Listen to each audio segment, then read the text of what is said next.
राधे राधे सभी को, जय श्री कृष्णा। मैं धर्मेंद्र कुशवाहा, आप सुन रहे हैं गीता ज्ञान। तो आज हम चलते हैं अध्याय 7 भागवत ज्ञान। तो मैं बता देना चाहता हूं कि इसके पहले वाला वीडियो में मैंने 1 से लेकर 15 तक का श्लोकों को अपलोड किया हूं और 16 से लेकर 30 तक का श्लोक बाकी रह गया है, उसमें 15 श्लोक, उसको मैं अभी अपलोड करने का काम कर रहा हूं। तो आइए हम शुरू करते हैं अध्याय 7 भागवत ज्ञान और श्लोक संख्या 16 से शुरू करेंगे। श्री भगवान उवाच।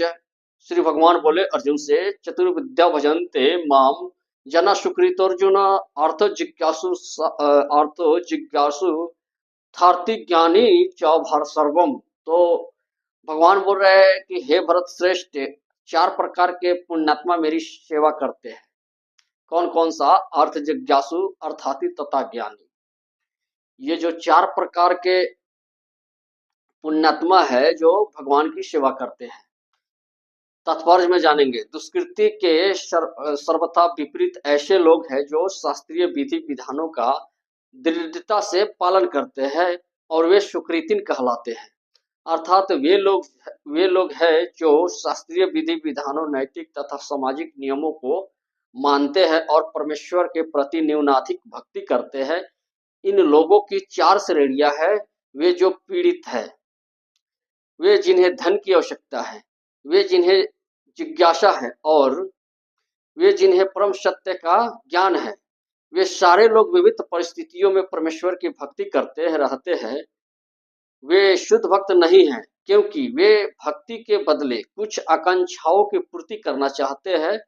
शुद्ध भक्ति निष्काम होती है और उसमें किसी लाभ की आकांक्षा नहीं रहती है। तो यहाँ भगवान श्री कृष्ण कह रहे हैं कि जो शुद्ध भक्ति है वह निष्काम होता है, उसमें किसी लाभ की आकांक्षा नहीं रहती है। शुद्ध भक्ति की परिभाषा इस प्रकार है, मनुष्य को चाहिए कि परमेश्वर श्री कृष्ण की दिव्य प्रेमा भक्ति किसी सकाम कर्म अथवा मनोधर्म द्वारा भौतिक लाभ की इच्छा से रहित होकर ही करे। यही शुद्ध भक्ति कहलाता है। अगला श्लोक,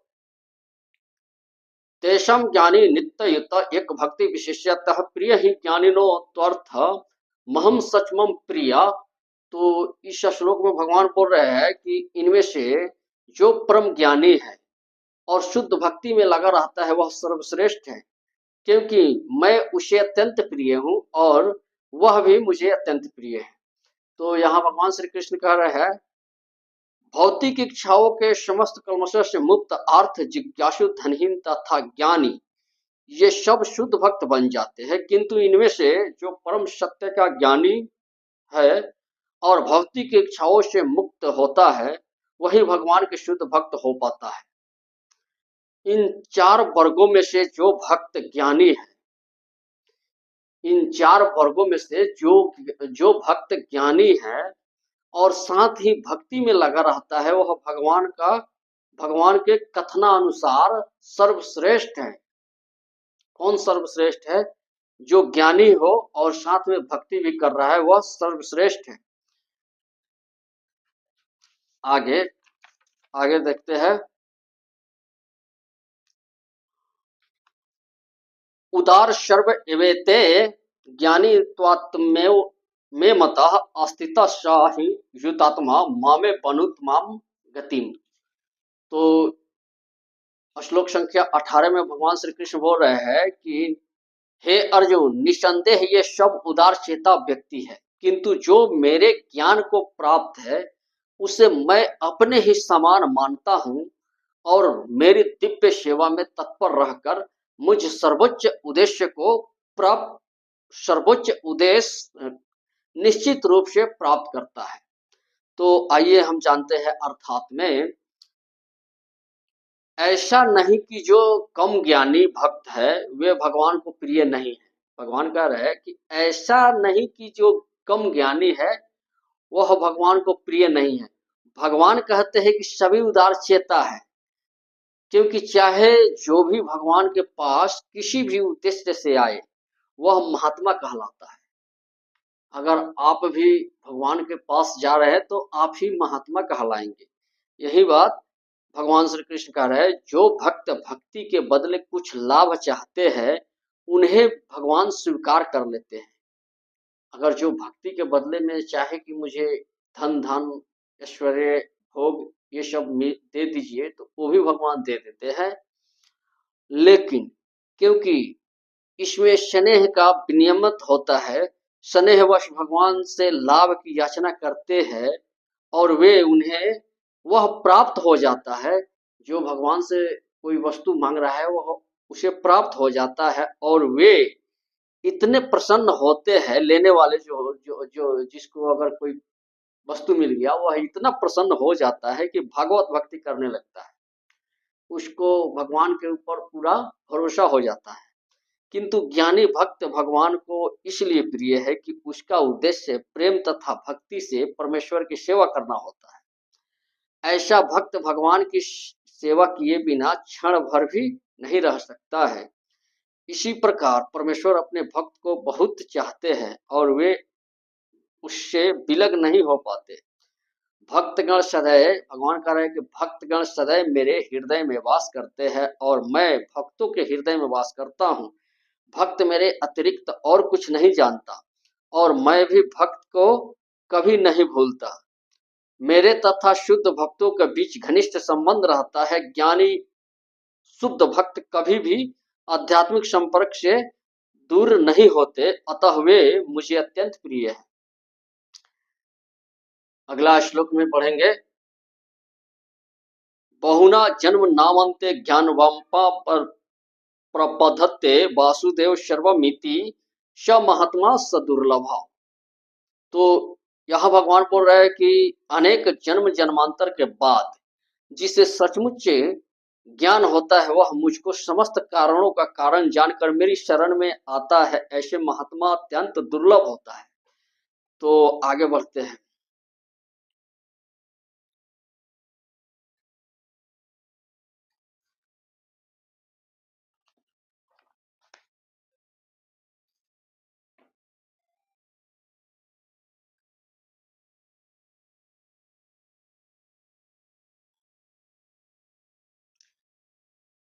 कामे अस्ते हर्त ज्ञान प्रबंधते नया देवता तम तम नियमस्थाय प्रकृत्या नियता स्वया। तो श्लोक संख्या 20 में भगवान बोल रहे हैं कि जिनकी बुद्धि भौतिक इच्छाओं द्वारा मारी गई है वे देवताओं की शरण में जाते हैं और वे अपने अपने स्वभाव के अनुसार पूजा के विशेष विधि विधानों का पालन करते हैं। तो अगला श्लोक, यो यो यम यम तनु भक्त श्रद्धया चिर्तुमिच्छामि तस्य तस्य चलम श्रद्धा तामेव विदध्याम्यहम्। तो श्लोक संख्या 21 में भगवान बोल रहा है कि मैं प्रत्येक जीव के हृदय में परमात्मा स्वरूप स्थित हूँ। जैसे ही कोई किसी देवता की पूजा करने की इच्छा करता है, मैं उसकी श्रद्धा को स्थिर कर देता हूँ कि जिससे वह उसी देवता की भक्ति कर सके। जैसे आप किसी देवता को पूज रहे हैं, तो भगवान श्री कृष्ण कह रहे हैं कि जैसे कोई भक्त, जैसे कोई भी मनुष्य पुरुष किसी भी देवता को पूज रहा है, तो उसमें भगवान क्या करते हैं, उसको उसी देवता में स्थिर कर देते हैं ताकि उस मनुष्य का उसी देवता में उसका मन निरंतर लगने लगे। आगे बढ़ते हैं।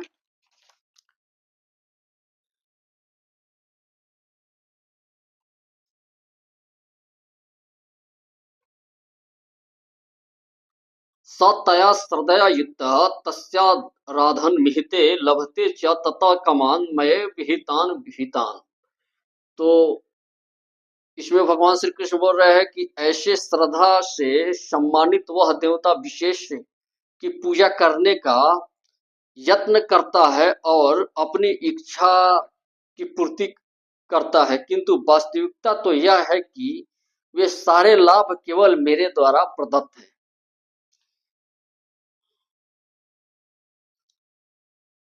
अगला श्लोक,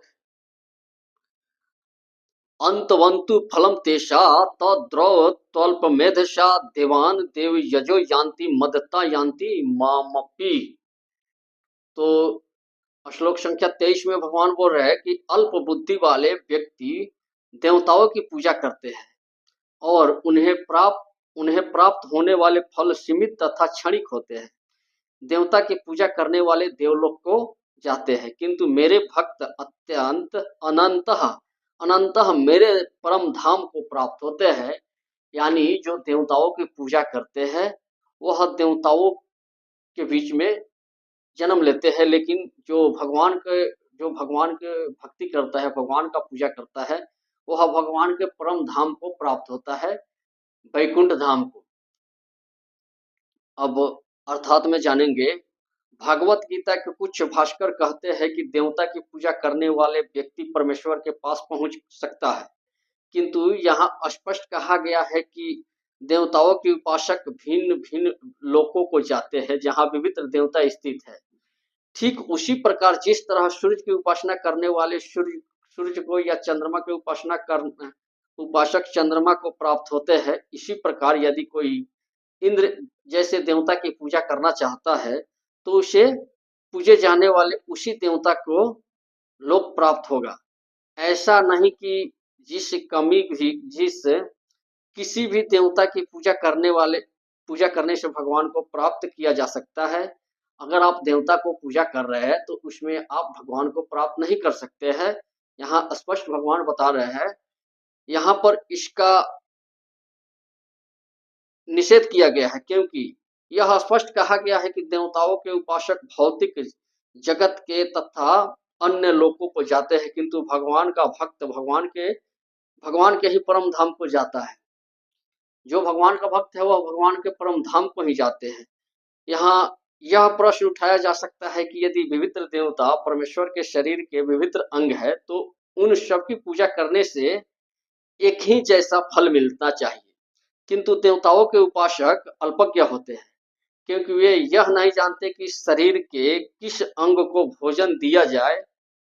उनमें से कुछ इतने मूर्ख होते हैं कि वे यह दावा करते हैं कि अंग अनेक हैं, अंततः भोजन देने के ढंग अनेक हैं, किंतु यह बहुत उचित नहीं है। क्या कोई कानों या आंखों से शरीर को भोजन पहुंचा सकता है? वे यह नहीं जानते कि देवता भगवान के विराट शरीर के विविध अंग है और वे अपने अज्ञानवश यह विश्वास कर बैठते हैं कि प्रत्येक देवता पृथक ईश्वर है तथा परमेश्वर का प्रतियोगी है। आगे बढ़ते हैं, श्लोक संख्या 24।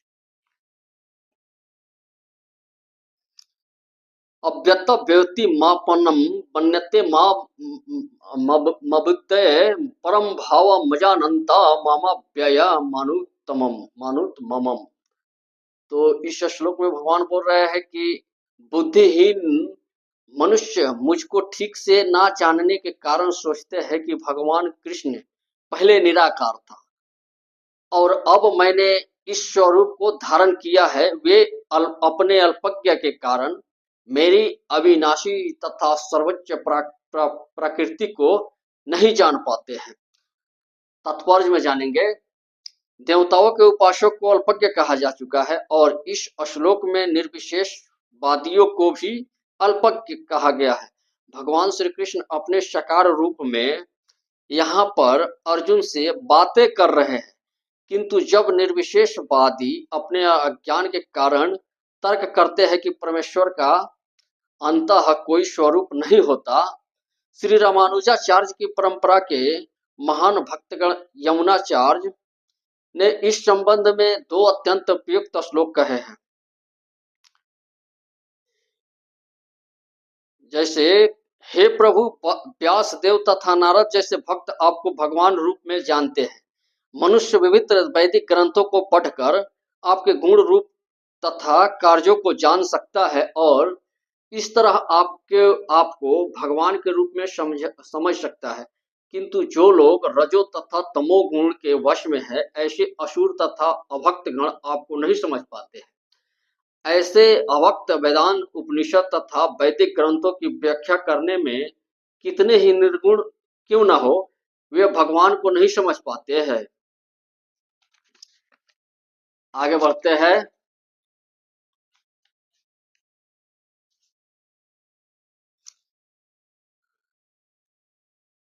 नाहम प्रकाश सर्वस्य योग माया समावृता मुड्ढोयम नाभिजानाति लोको मामज मप्ययम। तो इस श्लोक में भगवान बोल रहे हैं कि मैं मूर्खों तथा अल्पज्ञों के लिए कभी भी प्रकट नहीं हूँ। उनके लिए मैं तो अपनी अंतरंगा शक्ति द्वारा आच्छादित रहता हूँ। अतः वे यह नहीं जान पाते कि अजन्मा तथा अविनाशी, वे यह नहीं जानते कि मैं अजन्मा तथा अविनाशी हूँ। अगला श्लोक, वेदाहम समतीतानि वर्तमानानि चार्जुन भविष्याणि च भूतानि माम तु वेद न कस्रन। तो इस श्लोक में भगवान बोल रहा है कि हे अर्जुन, श्री भगवान होने के नाते मैं जो कुछ भूतकाल से घटित हो चुका है, जो वर्तमान में घटित होने जा रहा है और जो आगे होने वाले हैं, वह सब कुछ जानता हूं। मैं सब कुछ जानता हूं, मैं समस्त जीवों को भी जानता हूं, किंतु मुझे कोई नहीं जानता है। भगवान कह रहा है कि मैं वर्तमान काल, present tense, past tense, future tense, यानी वर्तमान काल, भविष्य काल और यानी तीनों कालों को मैं जानता हूं, लेकिन मुझे कोई नहीं जानता है। तो अगला श्लोक में चलते हैं। इच्छा द्वेष समुत्थेन दुंदु मेहन भारत सर्वभूतानि सम्मोहम सर्वे यान्ति परंतपः। तो भगवान यहाँ बोल रहा है कि हे भरतवंशी, हे शत्रु विजेता, समस्त जीव जन्म लेकर इच्छा तथा घृणा से उत्पन्न द्वंद्वों से मोहग्रस्त होकर मोह को प्राप्त होते हैं।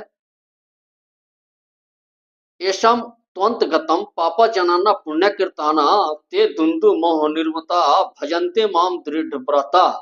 तो यहाँ पर भगवान बोल रहे हैं कि जिन मनुष्यों ने पूर्व जन्मों में तथा इस जन्मों में पुण्य कर्म किए हैं और जिनके पाप कर्मों का पूर्णतया अनुच्छेद हो चुका है, वे मोह के द्वंद्वों से मुक्त हो जाते हैं और वे संकल्प पूर्वक मेरी सेवा में तत्पर होते हैं। आगे बढ़ते हैं। जरा मरण मोक्षाय मामाश्रित्य यतन्ति ये ते बृहत्तदित्तु कृत्सन्नध्यात्मं कर्म चाखिलम। तो इस श्लोक में भगवान बोल रहे हैं कि जो जरा तथा मृत्यु से मुक्ति पाने के लिए यत्नशील रहते हैं, वे बुद्धिमान व्यक्ति मेरी भक्ति की शरण ग्रहण करते हैं। वे वास्तव में ब्रहा है, क्योंकि वे दिव्य कर्मों के विषय में पूरी तरह से जानते हैं। तो श्लोक संख्या 30 जो ये लास्ट श्लोक है, इसमें देखते हैं भगवान श्री कृष्ण क्या कहते हैं। सांधि भूताधि देवम मां सांधि यज्ञ च ये विदुः प्रयाण कालेष्पि च माम ते विदु युक्त चेतसा। तो इस लास्ट श्लोक में भगवान बोल रहे हैं कि हे अर्जुन, जो मुझ परमेश्वर को मेरी पूर्ण चेतना में रहकर मुझे जगत का, देवताओं का तथा समस्त यज्ञ विधियों का नियामक जानते हैं, वे अपनी मृत्यु के समय भी मुझ भगवान को जान और समझ सकते हैं। तो श्लोक संख्या 16 से लेकर 30 तक श्लोकों को मैंने अभी पढ़ा हूं। अब इसके बाद फिर मिलेंगे हम अगला अध्याय 8 में। तब तक के लिए राधे राधे, जय श्री कृष्ण।